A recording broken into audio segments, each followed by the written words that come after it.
dans CK Propos, les podcasts du CK. Un nouveau format pour vous accompagner dans vos pratiques professionnelles au quotidien.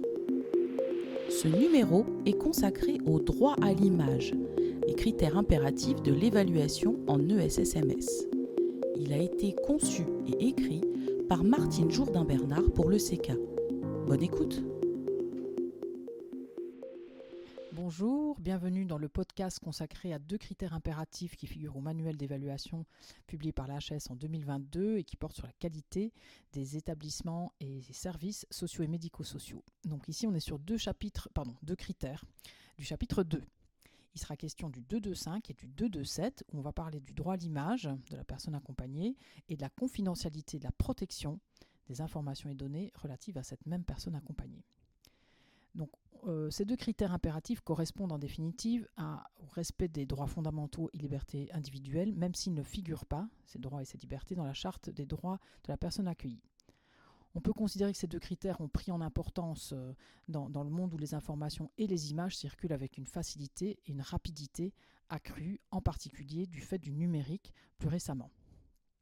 Alors, pour le droit à l'image et la protection des données, quels sont les principes à respecter ? Pour le droit à l'image, en fait, c'est en vertu du respect de la vie privée que toute personne physique, vous et moi, peut autoriser ou refuser la diffusion de son image. Ce qu'il faut bien comprendre, c'est que c'est distinct que je vous donne mon autorisation pour que vous me filmiez ou que vous me preniez en photo à un moment T, par exemple lors de mon anniversaire, mais c'est une autre chose que je vous autorise à céder, que je vous cède mes droits ou que je vous autorise à diffuser cette image ou cette vidéo. Donc c'est bien là le droit dont il est question, c'est la diffusion. Deuxième petite précision, quand on parle d'image dans le référentiel ou en général dans la réglementation, il s'agit de photos ou de vidéos. Et ici, dans le référentiel, il est question de cotation lors d'une visite d'évaluation. Et ce qu'on va venir coter ou évaluer, c'est l'usage, l'utilisation des images que la structure sociale ou médico-sociale va faire de ces images. Plusieurs cas de figure. On va pouvoir utiliser les images dans un trombinoscope ou utiliser les photos pour que les professionnels identifient des usagers, par exemple sur un pilulier, particulièrement dans des moments où il y a beaucoup de turnover. Deuxième cas de figure, vous pouvez utiliser les images des usagers, des personnes accompagnées, pour faire de la communication interne, par exemple le petit journal ou des affiches d'événements festifs qui se sont déroulés, des anniversaires, des choses comme ça, ou encore pour parler de l'admission de nouvelles personnes. Et troisième usage, les images, les vidéos peuvent être utilisées dans de la communication externe, par exemple un livret d'accueil ou un site internet. Quelles sont les règles à respecter, vous allez me dire ? Eh bien, dans tous les cas, première chose, respecter le droit à la dignité des personnes. Ne pas utiliser des images dégradantes, par exemple. Ne pas non plus utiliser ces images dans un but commercial. Dès lors, si ces 2 cas de figure sont écartés, si vous souhaitez reproduire et diffuser des images des personnes accompagnées, ces personnes devront vous avoir donné leur accord par écrit pour que vous diffusiez leur image. Sur cet accord, il faudra que soit précisé l'objectif de la diffusion des images, le support que vous utilisez et la durée pour laquelle l'autorisation vous est donnée. Gardez ce support, ce formulaire signé, dans le dossier de la personne accompagnée. Et donc, troisième règle, et c'est plutôt un conseil, c'est que sur ce formulaire, vous pouvez différencier les différents niveaux que j'ai mentionnés tout à l'heure, c'est-à-dire que la personne peut vous autoriser, par exemple, à utiliser l'image uniquement en interne, mais pas en externe, ou uniquement à des fins événementielles et festives, par exemple. Je voulais juste terminer sur ce critère en attirant votre attention sur les réseaux sociaux. Certains professionnels ont peut-être la main un peu facile sur leur portable pour prendre en photo ou en vidéo des événements avec les meilleures intentions du monde. Posez-vous la question du contrôle que vous avez sur ces images et sur ces vidéos.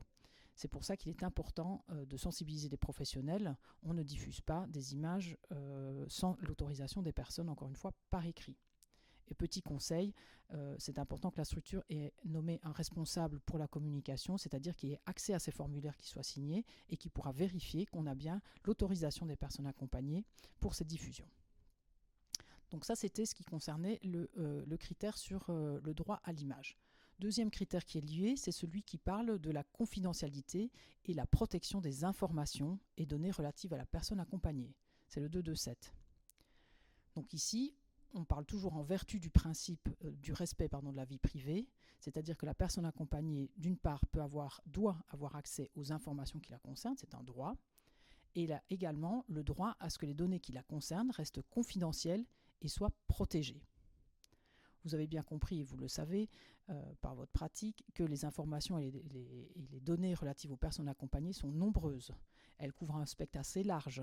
On parle de parcours, des informations qui sont relatives à la situation sociale, à la situation médicale, à certaines pathologies, à l'accompagnement, de quoi il est composé, etc. Et ces informations sont généralement partagées par des équipes relativement nombreuses. D'où l'importance de respecter cette protection et cette confidentialité. Alors, que nous dit ce critère là-dessus ? Eh bien que les structures, bien sûr, ont besoin de traiter des informations, mais qu'elles doivent aussi en garantir la confidentialité, c'est-à-dire que les informations ne seront accessibles uniquement aux personnes autorisées. Et deuxième principe, la structure devra aussi garantir la protection de ces données et de ces informations.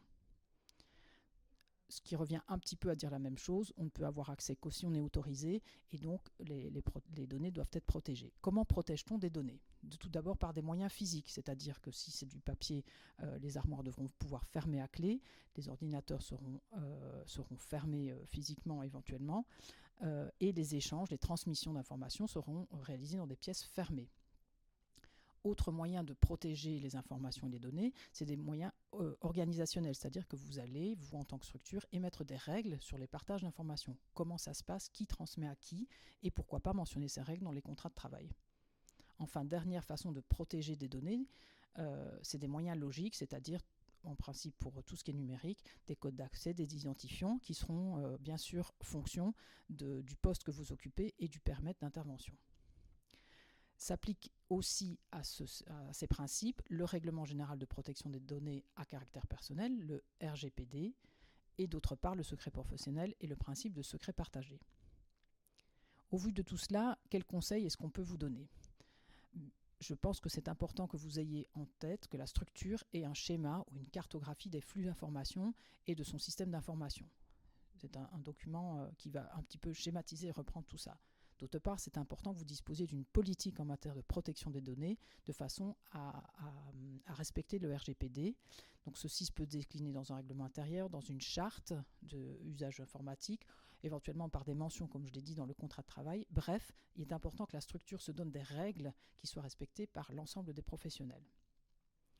Enfin, petit conseil, et ça fait partie également des critères qui là ne sont pas impératifs dans le référentiel, c'est que vous assuriez une sensibilisation et une formation des professionnels sur les aspects numériques, mais aussi sur des transmissions plus traditionnelles de type oral et papier, de façon à ce que les transmissions d'informations soient réalisées dans les meilleures conditions, sans que des professionnels ou des personnes extérieures aient accès à ce qu'elles ne devraient pas avoir.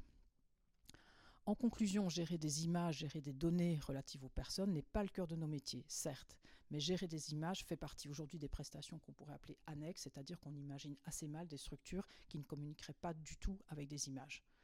D'autre part, la gestion des informations et des données de façon structurée est une nécessité, une obligation réglementaire, car cela correspond à un droit fondamental des personnes. Et donc les deux critères dont on vient de parler, en définitive, visent à évaluer le degré de maturité de votre structure sur ces aspects. Ce niveau, comme les deux critères sont impératifs, ce niveau doit être au moins très satisfaisant et je souhaite que ce soit le cas pendant votre visite. Je vous remercie pour votre attention.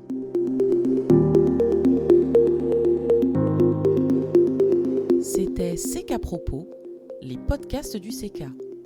Ce podcast fait partie d'une série à retrouver sur ceca.fr.